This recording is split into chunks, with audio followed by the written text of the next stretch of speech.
By. ক্লাসের পর অফিসে ওরা দেখা করো। আমি একটা ভালো মুড নিয়ে তোমাদের ক্লাস নিতে আসছিলাম, এখন তো মুডটাই নষ্ট হয়ে গেল। কেন ম্যাডাম?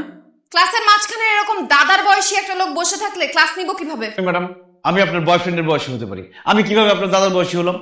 আমি বড় ভাইকে দাদা বলে ডাকি। তোমার বয়স আর আমার বড় ভাইয়ের বয়স তো একদম সেম, তার মানে তুমি আমার দাদা না? আচ্ছা, কত বছর ধরে তুমি এই ক্লাসে পড়ে আছো? ম্যাডাম, উপরওয়ালার মেহেরবানিতে আর আমার আম্মাজানের দোয়ায় একই ক্লাসে আমি 8 বছর ধরে আছি।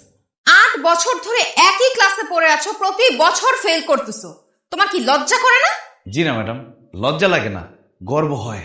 প্রতি বছর তুমি ফেল করতেছো, ফেল করার মধ্যে গর্বটা কোথায় আমাকে বলবা?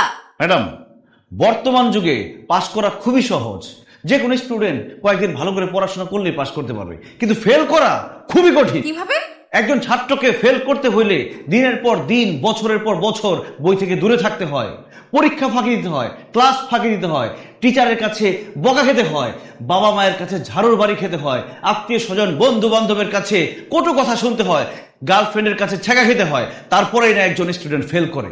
তাহলে বন্ধুরা, তোমরাই বলো, পাশ করা বেশি কঠিন নাকি ফেল করা বেশি কঠিন?